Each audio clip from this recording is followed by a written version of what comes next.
चारा कोचिंग के online channel में आपका स्वागत है। हम बीकानेर के इतिहास का अध्ययन करने जा रहे हैं और इससे पहले हमने बीकानेर के कुछ शासकों के बारे में भी पढ़ा था। जिस प्रकार बीकानेर में राव बीका से लेकर राय सिंह तक का इतिहास हमने पढ़ लिया। अब राय सिंह के बाद का इतिहास हम पढ़ेंगे। तो देखो, आज तक की जो भर्ती परीक्षा में सर्वाधिक जो बीकानेर के राजाओं के बारे में जो प्रश्न पूछा गया है वो शार्दुल सिंह एक, गंगा सिंह और राय सिंह, यानी इसमें सर्वाधिक क्वेश्चन पूछे गए हैं राय सिंह के बारे में। तो राय सिंह के बाद जो क्या घटना घटित हुई थी बीकानेर के इतिहास में, उनका हम अध्ययन करेंगे। जिस प्रकार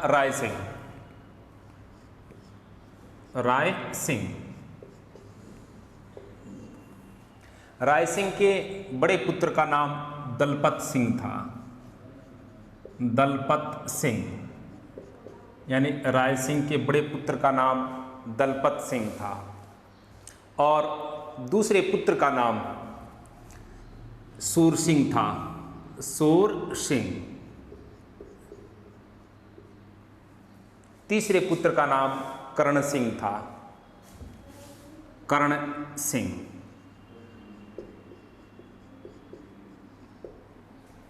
जिस प्रकार दलपत सिंह, सूर सिंह और कर्ण सिंह ये बीकानेर के शासक राय सिंह के पुत्र थे।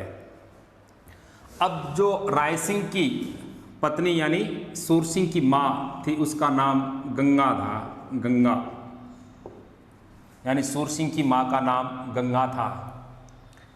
राय सिंह के दरबार में राय सिंह का एक मंत्री था जिसका नाम करमचंद पंवार था। करमचंद पंवार। और राय सिंह के जो समकालीन शासक हुए थे वो अकबर और जहांगीर थे। यानी राय सिंह ने दो मुगल बादशाहों की सेवा की थी, अकबर और जहांगीर। यानी अकबर के शासनकाल में राय सिंह का कोई विशेष प्रभाव नहीं था, लेकिन अकबर की मृत्यु के बाद सलीम अर्थात जहांगीर मुगल बादशाह बना। तो जहांगीर के शासनकाल में मानसिंह का प्रभाव कम हो जाता है और बीकानेर के शासक राय सिंह का प्रभाव बढ़ जाता है। तो जिस प्रकार राय सिंह के जो समकालीन था उसका नाम जहांगीर था। जहांगीर अर्थात सलीम। अब क्या हुआ इस इतिहास में कि राय सिंह ने अपनी पत्नी गंगा के प्रभाव में आकर, यानी राय सिंह ने गंगा के प्रभाव में आकर अपने पुत्र सूर सिंह को अपना उत्तराधिकारी घोषित कर दिया। उत्तराधिकारी घोषित कर दिया। जबकि राय सिंह का जो मंत्री था करमचंद पंवार, वो राय सिंह के बाद जो बीकानेर का शासक बनाना चाहता था वो दलपत सिंह को बनाना चाहता था। दलपत सिंह को बीकानेर का शासक बनाना चाहता था राय सिंह का मंत्री, जबकि राय सिंह ने अपने पुत्र सूर सिंह को अपना उत्तराधिकारी घोषित कर दिया। अब क्या हुआ कि राय सिंह की मृत्यु हो गई। राय सिंह की मृत्यु होने के बाद ये सूर सिंह बीकानेर का राजा बनने के लिए जहांगीर के दरबार में आया था। और जहांगीर के दरबार में आने के बाद उसने कहा कि मेरे पिता ने मेरे को उत्तराधिकारी घोषित किया था, अतः मैं बीकानेर का शासक बनना चाहता हूँ। इस बात को लेकर जिस प्रकार राजा बनने के लिए सूर सिंह जहांगीर के दरबार में आया था, तो जहांगीर को ये बुरा लगा कि बीकानेर का राजा बनने के लिए। अब जहांगीर ने सूर सिंह को तो बीकानेर का शासक बनाया नहीं, जबकि बीकानेर का शासक बना दिया दलपत सिंह को बीकानेर का शासक नियुक्त कर दिया। अब जैसे ही दलपत सिंह बीकानेर का शासक बना, जैसे ही दलपत सिंह बीकानेर का शासक बना, तो दलपत सिंह ने यानी दलपत सिंह ने जहांगीर का विरोध करना शुरू कर दिया, जहांगीर का विरोध करना शुरू कर दिया, यानी विरोध करना शुरू कर दिया जहांगीर का। जब इस बात का पता जहांगीर को लगा, तो जहांगीर ने दलपत सिंह को मृत्युदंड की सजा दिए थे, मृत्युदंड की सजा दिए थे, मृत्युदंड की सजा दी, और जहांगीर ने बीकानेर का शासक सूरसिंह को घोषित कर दिया। अब जहांगीर इसमें दलपत सिंह को तो मृत्यु की सजा प्राप्त हुई, और दलपत सिंह की 6 रानियां, दलपत सिंह की मृत्यु के बाद सती हुए थे। और ये जो दलपत सिंह की 6 रानियां जो सती हुई थी, इसका उल्लेख बटनेर दुर्ग में मिलता है हमें, बटनेर दुर्ग में, यानी दलपत सिंह की 6 रानियां सती हुई थी।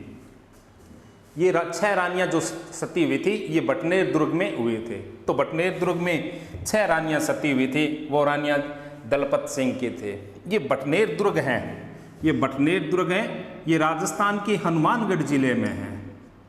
ये बटनेर दुर्ग राजस्थान के हनुमानगढ़ जिले में है। ये बटनेर दुर्ग घग्गर नदी के किनारे हैं, घग्गर नदी के किनारे हैं। घग्गर नदी को ही सरस्वती नदी कहते हैं, इसी को भी सरस्वती नदी कहते हैं, घग्गर नदी, यानी बटनेर दुर्ग। तैमूर लंग ने अपनी आत्मकथा तुझके ए तैमूरी में, तैमूर लंग ने अपनी आत्मकथा तुझके ए तैमूरी में बटनेर दुर्ग को भारत का सबसे बड़ा और सबसे मजबूत दुर्ग बताया था, यानी बटनेर दुर्ग। तो बटनेर दुर्ग में 6 रानियां सती हुई थी। वो 6 रानियां किसकी पत्नियां थी? तो वो दलपत सिंह की पत्नी थे। हाँ, दलपत सिंह राय सिंह का पुत्र था। तो जिस प्रकार राय सिंह के 3 पुत्र थे, दलपत सिंह, सूर सिंह और कर्ण सिंह। अब इसमें जो बीकानेर का जो शासक बनता है वो सूर सिंह बनता है। तो सूर सिंह के बारे में हम पढ़ेंगे। तो जिस प्रकार सूर सिंह का जो शासनकाल है, जिस प्रकार सूर सिंह का जो शासनकाल है वो 1613 से लेकर 1631 तक, 1631 तक, यानी 1613 से लेकर 1631 तक बीकानेर का जो शासक था वो सूर सिंह था। बीकानेर का जो शासक था वो सूर सिंह था। अब सूर सिंह यानी जिस प्रकार सूर सिंह के बारे में अध्ययन करते हैं तो सूर सिंह का शासनकाल 1613 से 1631। जुझार सिंह बुंदेला और खाने जहां लोदी,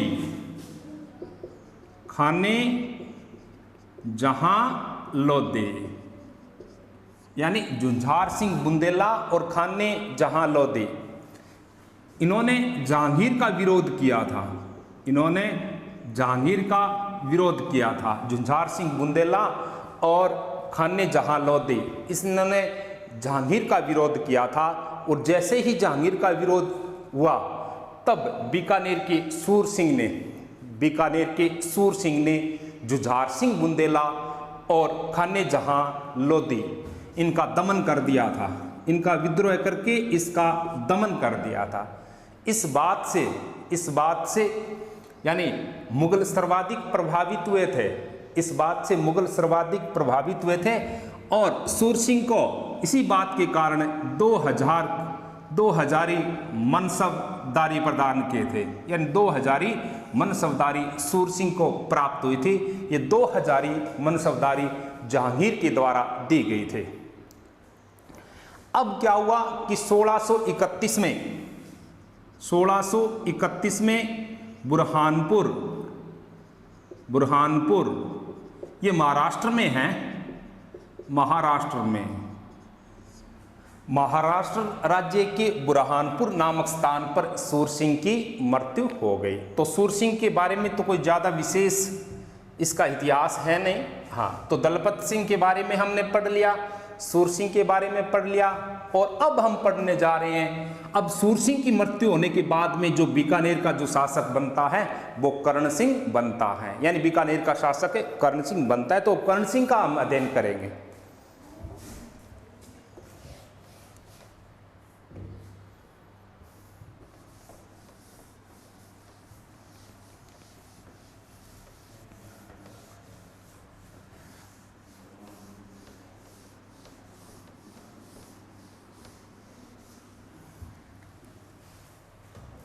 कर्ण सिंह, कर्ण सिंह, तो इसके पिता का नाम तो राय सिंह था। राय सिंह का ये तीसरा पुत्र था, यानी राय सिंह के तीसरे पुत्र का नाम कर्ण सिंह था। सबसे बड़े पुत्र का नाम दलपत सिंह, और उसके बाद में सूर सिंह, और सूर सिंह के बाद में कर्ण सिंह। तो कर्ण सिंह का जो शासनकाल है, कर्ण सिंह का जो शासनकाल है वो 1631 से लेकर, यानी कर्ण सिंह का जो शासनकाल 1631 से लेकर 1669 तक इनका शासनकाल है। यानी 1631 से 1669 तक जो बीकानेर का जो शासक था वो सूर सिंह था, यानी बीकानेर का शासक सूर सिंह था। अब देखो, सूर सिंह के दरबार में, सूर सिंह के दरबार में एक प्रसिद्ध साहित्यकार था, साहित्यकार, यानी सूर सिंह के दरबार में एक प्रसिद्ध साहित्यकार था जिसका नाम चितामणि भट्ट बताया गया है। यानी साहित्यकार का नाम था चितामणि भट्ट। सूर सिंह के दरबार में एक साहित्यकार था और जिसका नाम था चितामणि भट्ट। चितामणि भट्ट, इस चितामणि भट्ट ने एक ग्रंथ की रचना की थी जिसका नाम था शुक्र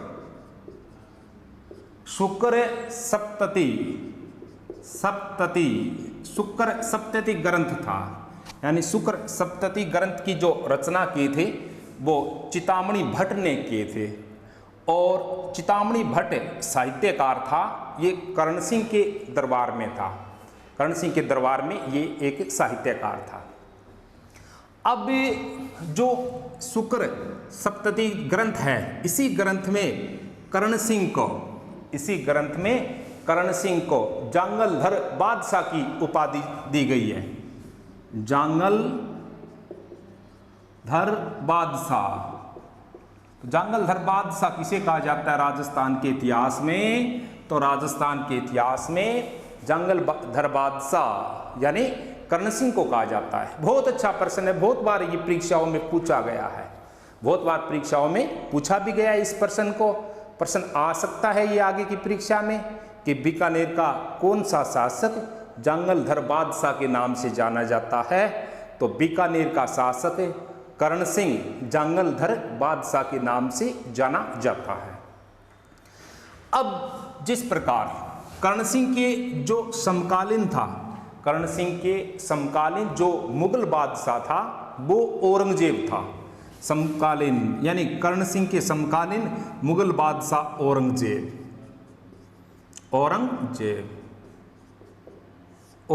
था। यानी कर्ण सिंह के जो समकालीन मुगल बादशाह था वो औरंगजेब था। अब कर्ण सिंह ने, किसने? कर्ण सिंह ने, इस कर्ण सिंह ने भी औरंगजेब को एक उपाधि से सम्मानित किया था। यानी इस कर्ण सिंह ने भी औरंगजेब को एक उपाधि से सम्मानित किया था।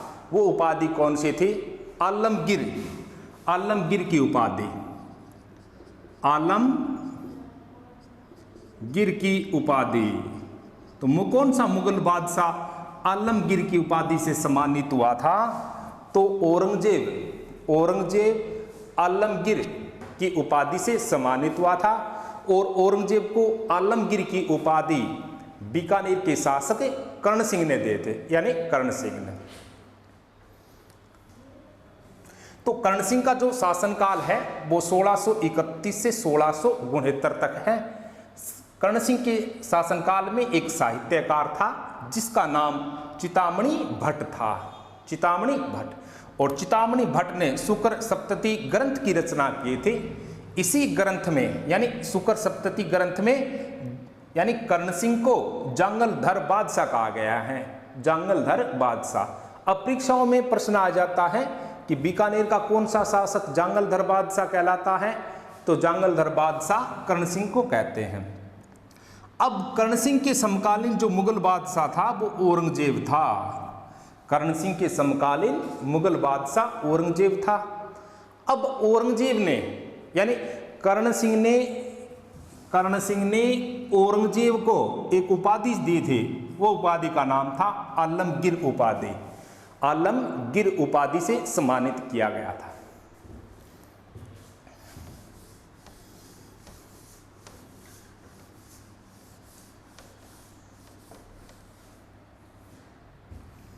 कर्ण सिंह इधर कर्ण सिंह और इधर नागौर का शासक यानी मारवाड़ का शासक था अमर सिंह राठौड़। अमर सिंह राठौड़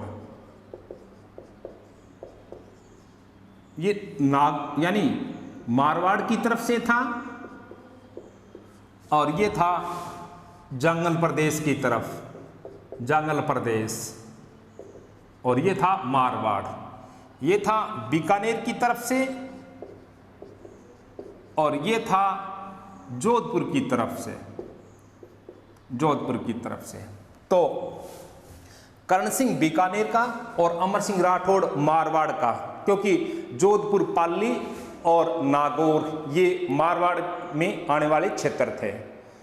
अब ये यानी अमर सिंह और कर्ण सिंह के बीच, अमर सिंह और कर्ण सिंह के बीच 1644 में, बहुत अच्छा प्रश्न है परीक्षा की दृष्टि से, बहुत अच्छा प्रश्न है परीक्षा की दृष्टि से कि बीकानेर के शासक कर्ण सिंह और मारवाड़ के अमर सिंह राठौड़ के बीच 1644 में मतीरे की राड़ हुई थी। मतीरे की राड़, मतीरे की राड़ बहुत अच्छा प्रश्न है। पीछे जो पटवार की वैकेंसी हुई थी उसमें ये प्रश्न पूछा भी गया था कि मतीरे की राड़ कब हुई थी, तो मतीरे की राड़ 1644 में हुए थे, यानी 1644 में मतीरे की राड़ हुई थी। और मतीरे की राड़ किन दो व्यक्तियों के बीच में हुई थी, तो एक का नाम था कर्ण सिंह और दूसरे का नाम था अमर सिंह राठौड़। जो ये मतीरे की राड़ हुई थी ये नागौर जिले में हुई थी। नागौर यानी बीकानेर प्लस नागौर प्लस बीकानेर की सीमा पर ये लड़ाई हुए थे। नागौर और बीकानेर की सीमा पर मतीरे की राड़ हुई थी। कब? 1644 में। किन किन शासकों के बीच? तब कर्ण सिंह और अमर सिंह के बीच में ये लड़ाइयाँ हुई थी। अब जो मतीरे की राड़ हुई थी 1644 में, इस मतीरे की राड़ में इसमें कर्ण सिंह विजय हुआ था, यानी कर्ण सिंह विजय हुआ था। अब गोपीनाथ शर्मा के अनुसार, गोपीनाथ शर्मा के अनुसार यानी इस मतीरे की राड़ में, इस मतीरे की राड़ में अमर सिंह राठौड़ की मृत्यु हो गई थी। तो अमर सिंह राठौड़ की याद में एक छतरी बनाई गई थी, वो 16 खंबा की छतरी है, 16 खंभों की छतरी। तो 16 खंबा की जो छतरी है वो नागौर में है और 16 खंबा की छतरी है, इनका संबंध अमर सिंह राठौड़ से है। तो मतीरे की राड़ बड़ा अच्छा प्रश्न है, परीक्षा में पूछ भी लिया जाता है कि मतीरे की राड़ कब हुई थी, तो 1644 में। किन किन के बीच में हुई थी, तो मतीरे की राड़ अमर सिंह और कर्ण सिंह के बीच में हुई थी 1644 में। अब ये प्रश्न आ सकता है कि मतीरे की राड़ कौन से दो जिलों की सीमा पर हुई थी, तो मतीरे की राड़ नागौर और बीकानेर इन दो जिलों की सीमा पर हुए थे। अब यानी कर्ण सिंह के जो समकालीन, कर्ण सिंह के समकालीन शासक थे शाहजहां प्लस औरंगजेब।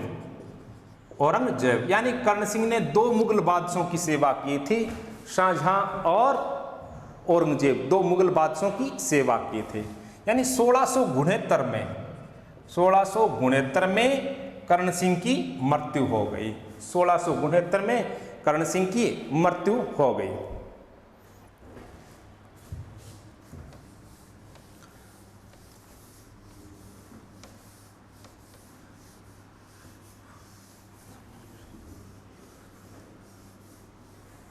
कर्ण सिंह के बाद जो बीकानेर का जो शासक बनता है उसका नाम अनूप सिंह है। अनूप सिंह, यानी कर्ण सिंह के बाद जो बीकानेर का जो राजा बनता है उसका नाम अनूप सिंह है। अनूप सिंह का जो शासनकाल है वो 1669 से लेकर 1698 तक इनका शासनकाल है। 1669 से लेकर 1698 तक जो बीकानेर का शासक था वो अनूप सिंह था, यानी अनूप सिंह था। अब औरंगजेब ने, बहुत अच्छा प्रश्न है ये, औरंगजेब ने अनूप सिंह को महाराजा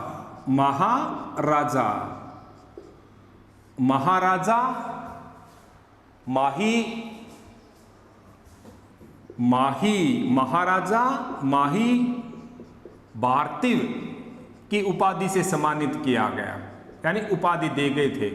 तो महाराजा माही भारतीय की उपाधि से सम्मानित होने वाला जो बीकानेर का शासक था वो अनूप सिंह था, और ये महाराजा माही भारतीय की जो उपाधि है ये औरंगजेब ने दी थी बीकानेर के शासक अनूप सिंह को।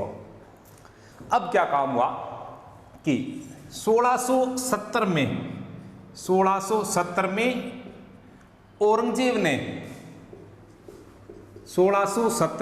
औरंगजेब ने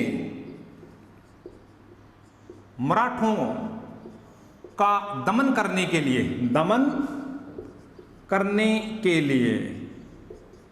कब की बात है? 1670 में, यानी 1670 में औरंगजेब ने मराठों का दमन करने के लिए 1670 में औरंगजेब ने मराठों का दमन करने के लिए बीकानेर के शासक अनूप सिंह को भेजा था। यानी औरंगजेब ने भेजा था अनूप सिंह को कि जाओ और मराठों का दमन करो, मराठों को राजस्थान से बाहर निकालो। अब ये मराठों का जो दमन किया था, यानी औरंगजेब ने जो प्रयास किया था मराठों का दमन करने के लिए, उसमें अनूप सिंह सफल हुआ था। और इसी के कारण जब अनूप सिंह ने मराठों का दमन कर दिया, मराठों का विरोध किया था, तब भी औरंगजेब इस बात से प्रसन्न होकर औरंगजेब ने अनूप सिंह को महाराजा माही भारतीय की उपाधि से सम्मानित किया था, यानी ये उपाधियां दी गई थी। औरंगजेब का जो सलाहकार था, बहुत अच्छा प्रश्न है, औरंगजेब का जो सलाहकार था वो अनूप सिंह था। बहुत अच्छा प्रश्न है, परीक्षा में आ ही जाते हैं इसी तरह के प्रश्न कि बीकानेर के कौन से शासक को औरंगजेब ने अपना सलाहकार नियुक्त किया था। तो औरंगजेब का जो सलाहकार था वो अनूप सिंह था, यानी अनूप सिंह औरंगजेब का सलाहकार था। अब बीकानेरी चित्रशैली, बहुत अच्छा प्रश्न है। बीकानेरी चित्रशैली का जो स्वर्णकाल है, यानी बीकानेरी चित्रशैली का जो स्वर्णकाल है वो कौन से राजा का शासनकाल कहलाता है? तो देखिए, अनूप सिंह के शासनकाल में बीकानेरी चित्रशैली का सर्वाधिक विकास हुआ था। यानी अनूप सिंह के शासनकाल में बीकानेरी चित्रशैली का सर्वाधिक विकास हुआ था। इसी कारण है अनूप सिंह का शासनकाल बीकानेर चित्रशैली का स्वर्ण युग कहलाता है। बहुत अच्छा प्रश्न है ये कि किन का शासनकाल बीकानेरी चित्रशैली का स्वर्ण युग कहलाता है? तो अनूप सिंह का शासनकाल बीकानेरी चित्रशैली का स्वर्ण युग कहलाता है। अब जो बीकानेरी जो चित्रशैली है उसका नाम उस्ता कला है। यानी बीकानेरी जो चित्रशैली है उसका नाम उस्ता कला है। उस्ता कला का अर्थ ऊंट के चमड़े पर सोने का सूक्ष्म चित्रांकन, चित्रांकन, यानी ऊंट के चमड़े पर सोने का जो सूक्ष्म चित्रांकन है वो उस्ता कला कहलाता है। और उस्ता कला ये बीकानेर जिले की है, यानी बीकानेर चित्रशैली का ही दूसरा नाम उस्ता कला है। उस्ता कला यानी बीकानेर चित्रशैली का जो स्वर्ण काल है वो अनूप सिंह का शासनकाल कहलाता है। अब जो ऊंट के चमड़े पर जो सोने का जो सूक्ष्म चित्रांकन किया जाता है उसे उस्ता कला कहलाते हैं। उस्ता कला के कारीगर होते हैं वो उस्ताद कहलाते हैं। उस्ताद यानी उस्ता कला के जो कारीगर होते हैं वो अधिकांश मुस्लिम समाज के लोग होते हैं। और मुस्लिम समाज के लोग जो बीकानेर में ऊंट के चमड़े पर जो सोने का सूक्ष्म चित्रांकन बनाते हैं उसे उस्ता कला कहते हैं। और जो इसका जो कारीगर होता है वो उस्ताद कहलाते हैं। ये उस्ता कला अनूप सिंह लाहौर से लेकर आया था। कहां से लेकर? लाहौर। बहुत अच्छा प्रश्न है, ये परीक्षा में आ जाता है, पीछे आया हुआ भी है कि उस्ता कला अनूप सिंह कहां से लेकर आया था। तो उस्ता कला अनूप सिंह लाहौर से लेकर आया था। कहां से? लाहौर से लेकर आया था उस्ता कला। उस्ता कला के कारीगर क्या कहलाते हैं? तो उस्ताद कहलाते हैं। उस्ता कला के कारीगर कौन सी समाज से होते हैं? तो ये मुसलमान समाज से होते हैं या मुस्लिम समाज से संबंधित होते हैं। अब ये लाहौर से लेकर आया था। ये प्रश्न परीक्षा में बहुत बार परीक्षा में पूछा गया प्रश्न है। ये प्रश्न बहुत बार परीक्षा में पूछा गया है कि उस्ता कला अनूप सिंह कहां से लेकर आया था या कौन से शहर से लेकर आया था। तो ये उस्ता कला अनूप सिंह लाहौर से लेकर आया था।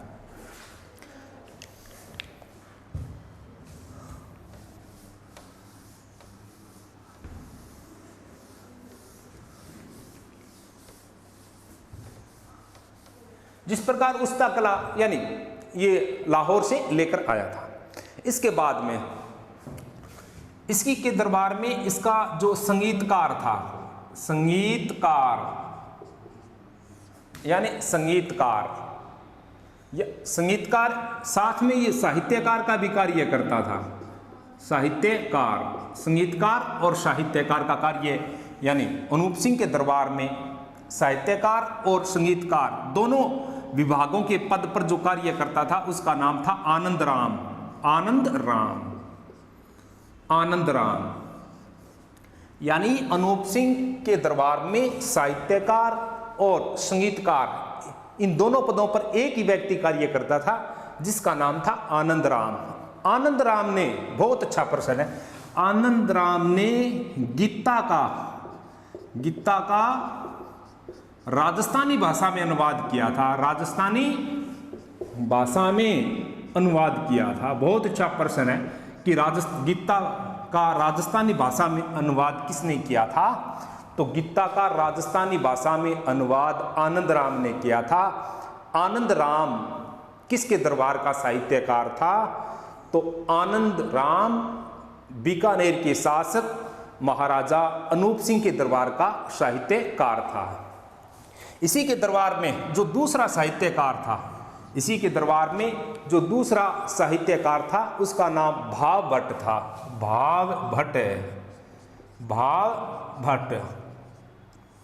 भावभट्ट साहित्यकार था। यानी आनंद राम जो प्रथम साहित्यकार था और जो भावभट्ट था वो दूसरा साहित्यकार था। इसने अनूप भट्ट ग्रंथ की रचना किए थे। अनूप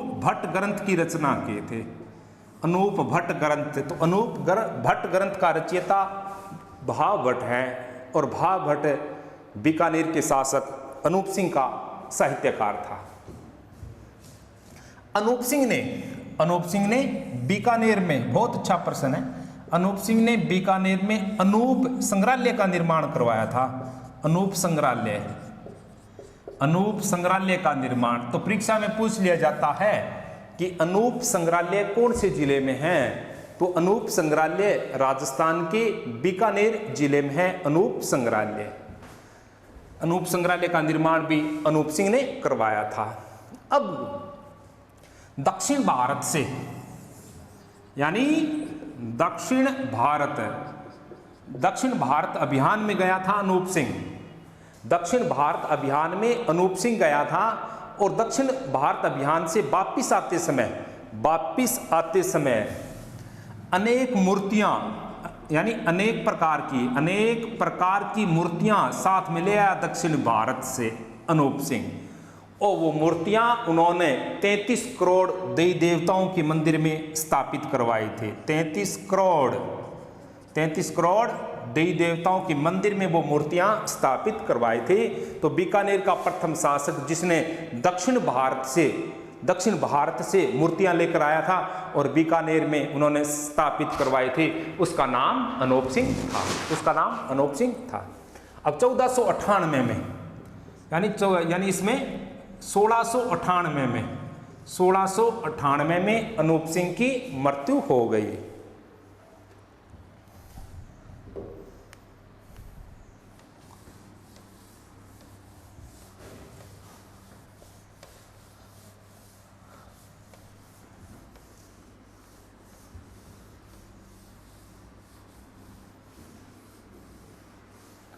अनूप सिंह के बाद जो बीकानेर का शासक बनता है उसका नाम स्वरूप सिंह है।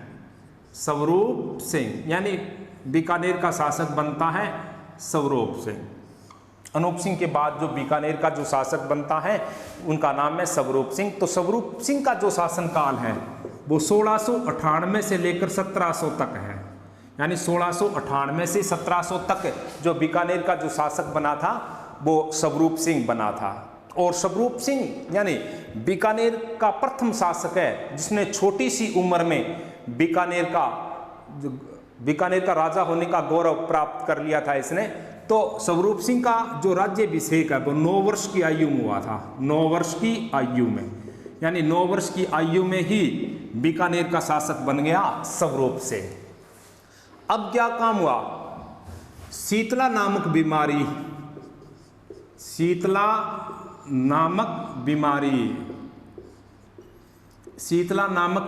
के कारण और 1700 में स्वरूप सिंह की मृत्यु हो गई। यानी शीतला नामक बीमारी के कारण। अब स्वरूप सिंह गया। स्वरूप सिंह के बाद में जो राजा बनता है उसका नाम है सुजान सिंह, यानी सुजान सिंह।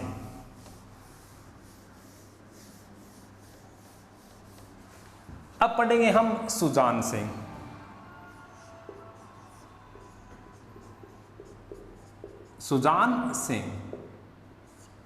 अब जो सुजान सिंह का शासनकाल है वो 1700 से लेकर 1735 तक है। 1700 से लेकर 1735 तक।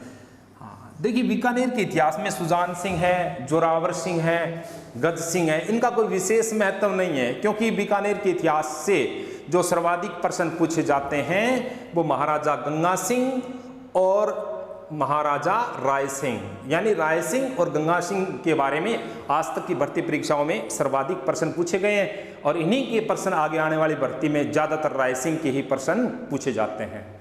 तो इनके बाद में जो स्वरूप सिंह के बाद में जो राजा बना था बीकानेर का, उसका नाम था सुजान सिंह। तो सुजान सिंह के समकालीन, यानी सुजान सिंह के समकालीन मारवाड़ का शासक था अजीत सिंह। यानी सुजान सिंह के समकालीन मारवाड़ का शासक अर्थात जोधपुर का शासक कौन था? तो इनके समकालीन जोधपुर का शासक था अजीत सिंह और नागौर का शासक था वक्त सिंह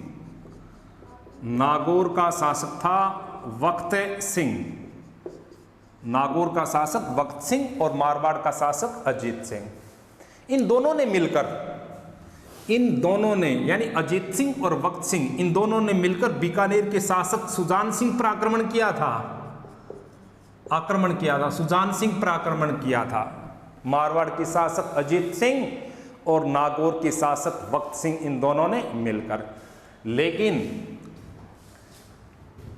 इन्हीं आक्रमण में जो सफल हुआ था वो सुजान सिंह था। यानी नागौर के शासक वक्त सिंह और मारवाड़ के शासक अजीत सिंह, इन दोनों ने मिलकर बीकानेर के शासक सुजान सिंह पर आक्रमण किया था। लेकिन इस आक्रमण को सुजान सिंह ने असफल कर दिया, सफल नहीं होने दिया।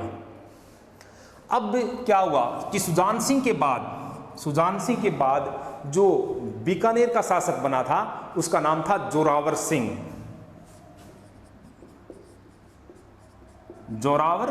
सुजान सिंह के बाद जो बीकानेर का जो शासक बना था उसका नाम था जोरावर सिंह। तो जोरावर सिंह का जो शासनकाल है वो 1735 से लेकर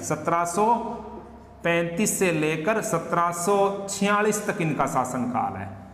यानी जोरावर सिंह का जो शासनकाल है वो 1735 से लेकर 1746 तक जो बीकानेर का शासक रहा था वो जोरावर सिंह था। अब जोरावर सिंह ने यानी 1734 में उर्डा सम्मेलन हुआ था।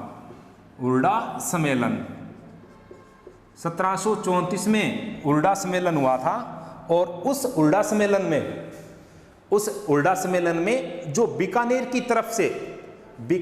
तरफ से जो भाग लिया था वो जोरावर सिंह था।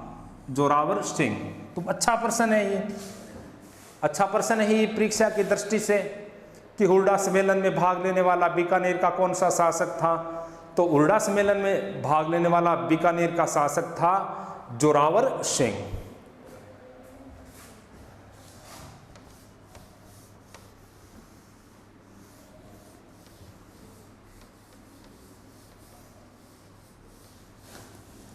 जोरावर सिंह के बाद जो बीकानेर का शासक बना था उसका नाम था गज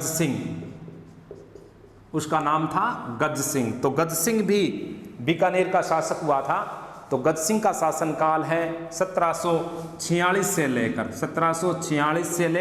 1787 तक, यानी 1746 से 1787 तक बीकानेर का जो शासक था उसका नाम था गज सिंह। गज सिंह के जो समकालीन शासक था उसका नाम था अहमद शाह। यानी गज सिंह के जो समकालीन शासक था अहमद शाह है। अब अहमद शाह ने एक अभियान शुरू किया था। उसी अभियान का नाम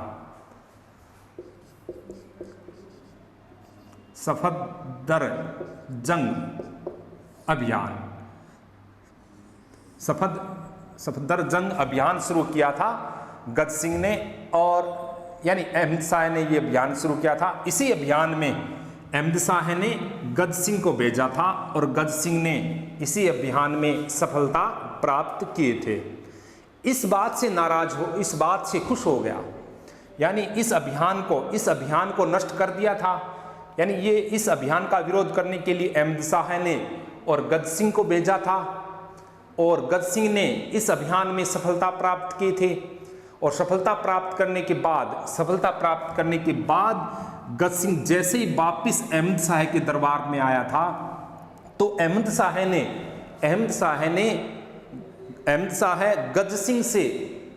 गज सिंह की सेवाओं से प्रभावित होकर उन्होंने राजराजेश्वर की उपाधि दी थी। राजराजेश्वर की उपाधि दी थी। तो राजराजेश्वर की उपाधि से सम्मानित होने वाला बीकानेर का प्रथम शासक गज सिंह था।